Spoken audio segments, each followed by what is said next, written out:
რეკლამის შემდეგ გვეყოლება სტუმრად ოლეგ ჟვანია. ეს არის ადამიანი, რომელიც იყო ფლობელი იმ ჯიხურის, რომლის თავზეც 27 მაისს იპოვეს ორი გარდაცვლილი. გაზეთ ქრონიკაში დაიბეჭდა მასთან ინტერვიუ და ჩვენ დაველოდებით მას რეკლამის შემდეგ.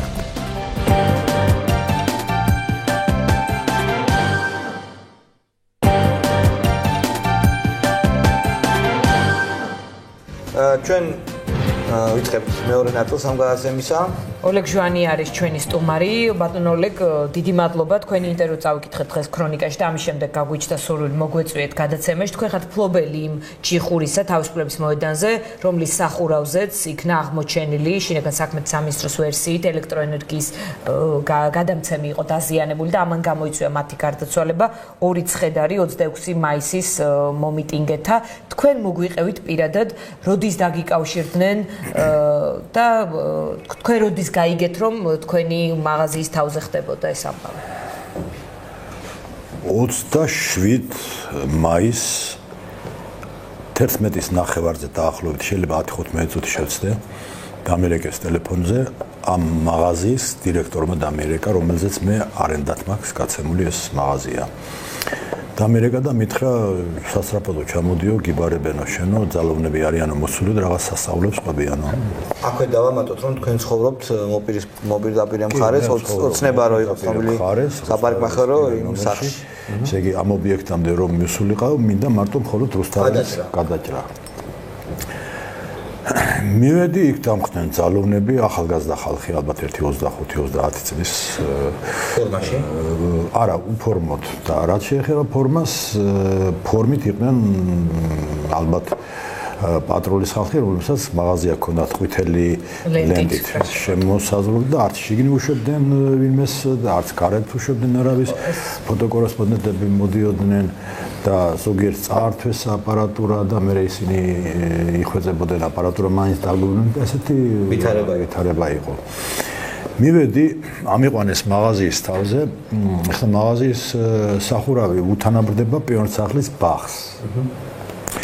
ესე იგი, მაღაზიის სახურავზე რომ ახვიდე, უნდა პიონერის სასახლის მხრილავნა შეხვიდე, იქიდან ესეთი პატარა წრეუნა დაარტყა და მოხვდები თავზე. იქაც დამხვდა კიდე 5-6 კაცი ძალოვნები. გარდაცვლილები იქ აღარ არა, გარდაცვლილები უკვე იქ აღარ იყვნენ. ამბაც წარმოვიდგინეს თავი, რომ ჩვენ ვართო ისა გამომძიებლებიო. დამხვდა ასევე იქ ზემოთ მაღაზიის დირექტორი, ვისაც არედაში აქვს ჩემი მაღაზია.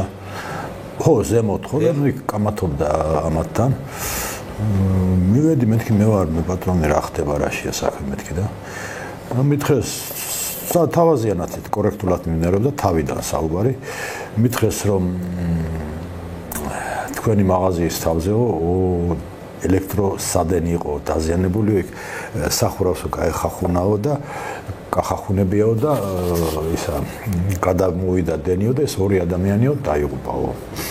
ხო და ამის დადასტურება გვინდაო თქვენგანო. თქვენ რა უნდა დადასტურებო?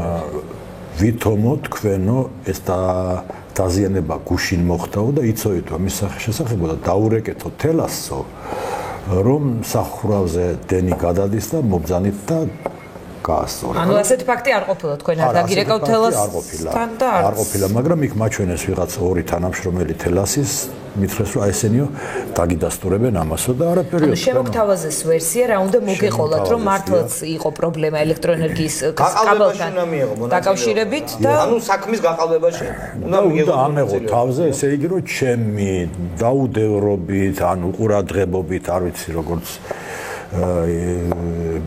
მიებმება გარდაიცვალა 2 ადამიანი.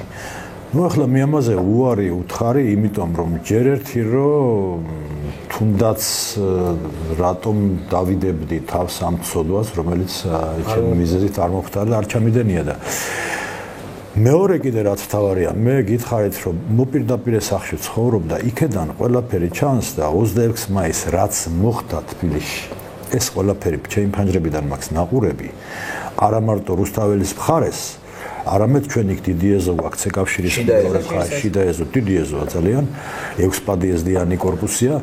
ასევე იქით ამხარეს როგორ ხო იქით ამხარეს ნუ საერთოდ საშინელება იყო საერთოდ იქ შტაბელებად დაალაგეს ხალხი და ავტობუსებით მე შტაბელებად ის შეკრული ხალხი და შტაბის შეღარეს იმაში ავტობუსებში ზოგი უგონო მდგომარეობაში და ზოგი ასე და ზოგი ისე და იქ სხვათა შორის ჩემმა მეზობლებმა არის ესეთი ვახტანგ გოგუჯავა ლალი შელია და კიდე ბევრი და მეც მათ შორის ჩამოვედით რომ ხედავდით ესეთი ამბავი იყო ეს ხალხი საშინელი გამწარებული კარბოდენ ზოგი ზაბორებს მიადგაზეს ვერ გასაქცევი არ არის შეიყვანა ხო და პადიეზდებს მოადგენ და შემოვიყვანეთ პადიეზდებს და ზოგმა 10 კაცი ზოგმა მეტი ზოგმა ნაკლებ ბევრმა მეზობელმა გადამალა ეს ხალხი და მეც მათ შორის გადავმალეთ ეს ხალხი და ამით შესაძლოა სიგნალსაც გადავარჩინოთ არ ვიცი ყოველ შემთხვევაში გავგრძელოთ ისტორია მოგეთ შემოგთავაზეს ვერსია და თქვენი პასუხი როგორ იყო მე როგორ გაგრძელდა მომყევი რომ ჩემი სახლიდან მე ვიცოდი უკვე იქ რაც მოხდა როგორც მოხდა სანამ ეს გადმოუკვეთე მე ეს მონაკვეთი და სანამ მოვედი მაღაზიაში მანამ კიდე სხვა ობიექტის თანამშრომლები დამხვდნენ და მითხეს რომ ბატონო ოლეგო თქვენიო მაღაზიის თავზე ორი მკვდარი არისო შეგდებულიო დილასო მოიყვანესო შეაგდესო და მერეო გაიყვანესო რამოდენიმე 1-2 საათის შემდეგო ხო და აი მაგ თემაზე გიბარებენო უკვე ვიცოდი ნუ ამრიგად ესე იგი თავაზობენ ვაგრძელებისო მონაყოლს თავაზობენ რომ ეს ჩემ თავზე ავიღო იქ როგორც გითხარით ელექტრიკოსებიც დამიდასტურებდნენ ვინმე გვარი ხო არ გახსოვთ წარმოდგენით ახლა საბუთი მაჩვენეს მაგრამ ხო იცით ახლა რო გაჩვენებს ეს ძალოვანი საბუთს არ გამოვართ იმას და არ გითხულობ სახეზე იცნობ სახეზე როგორ არის ნუ ყველას ვიცნობ ამ საქმის გამონძიებლები იქნებოდნენ ცნობილია მათ სახელები ვარ ნუ ახლა თავიდან როგორც გითხარით კორექტულად და თავაზიანად იყო ეს ყველაფერი მაგრამ როგორც კი უარი ვთქვი აშკარად შეიცვალა ტონალობა აშკარად გამოიხატა აგრესიულობა ნუ მე მაინც უარი ვთქვი აგრესიულად რა როგორ აგრესიულად ახლა მუქარები იყო არ გამუშავებთ ეს გამომძიებელი გეუბნებათ ხო გამომძიებლები ან ბევრი არ ვიცი მე ახლა გამომძიებლები ქვია მაგას ოურის თანამშრომლები ქვია რა ქვია ძალონები სოდი ქვია კუდი ქვია ომონი ქვია რაჯანდაბა ქვია არ რაო რას გეუბნებათ არ გამუშავებთო არც გამუშავებთო 1000 მიზეს მოგიძებნითო ვერ იცხოვრებო ვერაფერს ვერ გააკეთებო რა გინდაო ბოლოს და ბოლოს ამხელა კაცი ხარო აი მაგალითად ეს არ დამავიწყდება იმიტომ რომ ეს მერმეთ წითელ ხაზად გაზდებს ყველაფერს ერთი მეუნება ხა შეგდებული კაცი ჩახარო ამდენი რამე გინახია ამ ქვეყანაში ვერ ხვდებიო რომ ქვეყანას ეს ეჭირდებაო რომ თქვენ გეთქვათ რომ დაზიანებული ელექტროსადენები გადიოდა თქვენი მაღაზიის თავზე ვიღაცა ჩინოვნიკია სპეცრაზმელია თუ სახელმწიფოა ბოლო ეს შირქი ბოდიში ამ სიტყვისთვის ცოდვა ალბათ უფრო მაგრამ საშინელი ცოდვა და ეს ჭირდება თურმე სახელმწიფოს და თურმე კაბელები ქონდათ დათვალიერებული აი რომ ახვედით იქ რა მდგომარეობა იყო უკვე დაზიანებული იყო ხო მე მაჩვენეს კაბელი თავიდან უთხარით ჯერ კიდევ თავაზიანობის მომენტი სანამ იყო მეთქი მაჩვენეთ მეთქი კაბელი მეთქი მაჩვენეს კაბელი იყო აშკარად სულ რაღაცა 1 საათის განმავლობაში გადაჭრილი რაღაცა არა გაფრთხილი არ იყო გადაჭრილი იყო რაღაც ბასრით ნუ ალბათ დანით იქ სხვათა შორის ამ მაღაზიის დირექტორი დამხვდა არის ესეთი მაია ცუცკირიძე ხო და ის პროფესიით ენერგეტიკოსია და იმან უფრო ენერგეტიკასთან დაახლოებით საკითხები უფრო გაათიცის და იმან როგორც კი მივედი მითხრა რომ ბატონო ოლეგო გადაჭრილი აქვს კაბელიო ნახე რომ გადაჭრილი იყო კაბელი ერთი სიტყვით იმას ვამობდი რომ აი მეუბნება ერთი ამან ძალოვანთაგანი რომ ქვეყანას ესე ჭირდება სამშობლოს ესე ჭირდება არ უნდა მიხვდე ნუ ამან ძალიან აღმაშფოთა თან იქ ჯიკაობა იყო, ძიძგილაობა იყო. ხელითაც შეგეხნე? ნუ რა ვიცი ახლა ხელით შეხებას რას გულისხმობ? თუ გულისხმობ ხელის შეხებას დარტყმა არ ყოფილა. ძიძგილაობა იყო, მოჯლუგუნები იყო, ხელის კრები. აი ესეთი შემურაცხყოფელი ხომ მიგებთ გასაგებია. ახლა ამ ძიძგილაობაზე ახლა მეც მკრეს ხელი, იქით მეც ვკარი ხელი და ძიძგილაობა იყო ორმხრივი რაღაც შეურაცხყოფელი. აი რო შეურაცხყოფა მოგაყენონ რა ესეთი ძიძგილაობა. რა თქვით რა ანუ ბოლოს დამთავრდა. რომ ეგ არ მოხდება მეთქი ახალგაზრდებო, მეთქი თქვენ ვერ ახართ მეთქი კარგად მეთქი.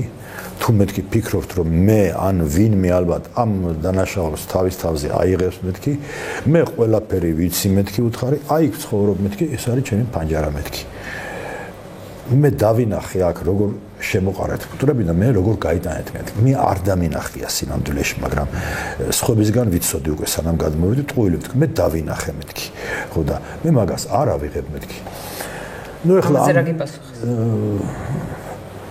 არაფერი მაინც თავისას თხოვნის სახით, მუქარის სახით, თხოვნის სახით მაინც ის რომ ესე ჯობია შენთვის და ხელს არ შეგიძლით არაფერს და ვითომ იმუშავე როგორც გინდა და ესე და თქვენ უარი უთხარით ამ ყველაფერს. როგორ გაგზავნა მოვლენები შენ? იმ ლაპარაკში აი ეს ძიძგილაობა და ის რომ დაიწყო, იქ გითხარით რომ ის ცუცქირიძე იყო კიდევ ის ქალი. ხო და იფიქრა იმან რომ ხელის დარტყმები არ და იმიტომ მეც აგრესიულად ვიყავი უკვე ძალიან მომეშალა ნერვები აი ეს პატარა ბიჭები რომ მე იყო ყოველთვის ალბათ მეორე დღე იყო და ხო და მეც ვაგრესიულობდი არ ვალავ და ეს ქალით შეეცადა შუაში ჩაარიყო სიტუაცია მაგრამ პირიქით ამასაც მოკიდეს ხელი გააგდეს იქით რაღაც ფეხი წამოკრა რაღაცას წაიქცა ამ ძიძგილაობაში მეც წავიქეცი იმიტომ რომ ტოტები და რაღაცები არის რა ნუ ერთ სიტყვით აქ ბოლო ჩემი უარით დამთავრდა და მეთქი თავი დამანებად წავედი მეთქი. ნუ წავედი ახლა იქიდან მარტო არ გაუმიშვენს, გაუმაყოლეს ორი თანამშრომელი იქ, კიდე ზემოთაც იყვნენ თანამშრომლები და ერთი ჩემთან ერთი 30 მეტრის ზემოთ კიდევ იმ ბაღში და იქაც ვიღაცას კითხავდნენ და მესმოდა იმ კაცის პასუხები რომ არ ვიცი ბატონო საიდან მოვიდა საიდან ის არ ვიცი და მე მინდოდა იქით წასვლა მენახა ერთი რა ხდებოდა მაგრამ ამათმა არ გამიშვეს იქით პირდაპირ გამომიყვანეს გარეთ მაგრამ მე გავიგე რომ თურმე იქ კიდე მესამე მიცვალება აიძულა ეს ჭორის დონეზე გავიგე ახლა მე არ დაამტკიცებდა. შემდეგ როგორ გამთარდა მოვლენები? შემდეგ გამოვედი გარეთ, შემოვედი მაღაზიაში იქ ვილანძღებოდი ესე იგი ვაგინებდი მთავრობას. ბოლო ისე ამეშალა ნერვები და ისე ვაგინებდი და ისე ვილანძღავდი ამ მთავრობას რომ თვითონ მაწყნარებდნენ დაწყნარდი და ხალხში ნუყვირი ხარ და რა ნუყვირი ვარ მე თვითონ რა შემომთავაზეთ ეს ან რა გააკეთეთ 26 მაისს მეთქი.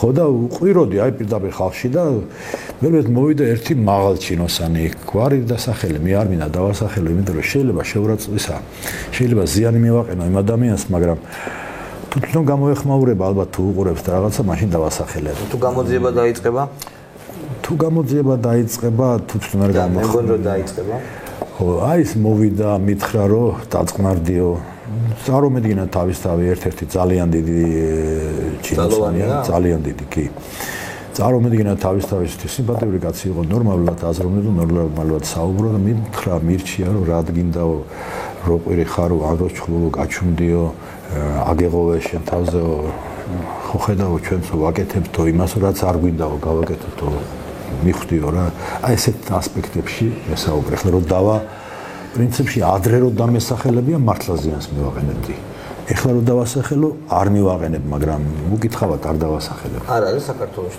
საქართველოში როგორ არის და თავის თანამდებობაზეა ახალი მთავრობა რასაც არ ვიცი მაგრამ თავის თანამდებობაზეა ბოლოს ეს ისტორია როგორ დამთავრდა იმიტომ რომ ჩვენ ცოტა დრო რჩება და საინტერესოა თქვენ ამის შემდეგ დაგაკავეს კიდე დავცილდი წავედი სახლში გავიდა 3-4 დღე მოვიდნენ სახლში ძალოვნები პოლიცია წავმიყვანეს სახლიდან ბავშვი იყო ეზოში სასული ბავშვთანაც არ დამალაპარაკეს ისე დარჩა ბავშვი ეზოში მე ფეხი წასულა დედამისი გლდანში იყო კარებიც არ დამაკეტინეს მივიყვანეს პოლიციაში იქ წავმიყენეს სხვა ახალი ბრალდება რომ ვითომ მე გავაყალბე რაღაც საბუთი ნუ ესეც აბსურდი ვკითხე მეთქი რა მტკიცებულება გაქვთ რა გაქვთ იმის შესახებ მე გავა არაფერი არავით არის გვაქვს ის რომ ჩვენ ყველაფერი ვიცით ნუ რაღაც ესეთი ტოტուցური პასუხი რომ რას ქვია ყველაფერი დილიდან საღამომდე იქ ვიყავი, 1-5-6 გამომძეველი მკითხავდნენ, იმასაც მახსენებდნენ, რომ იქ თავაზიანად ვიქცეოდი და იქო ძალიან იჭიბებოდიო, იქო რუსთაველის 4 ნომერში, აქ როგორ თავაზიანი გახდიო და ეგეთი რაღაცები და აღიარე და ესეთი რაღაც, ბოლოს სანქცია დამოდეს გამიშვეს ციხეში. მოვხვდი ციხეში. საბუთის გაყალბებაზე, რაზეც დაგაკავეს. ვერაფერი ვერ გავიგერაზე დამაკავეს. ჩვენება მივეცი, დავწერე ჩვენებაში რომ მე ყველაფერი უდანაშაულ ვარ, გამიშვეს გდანში.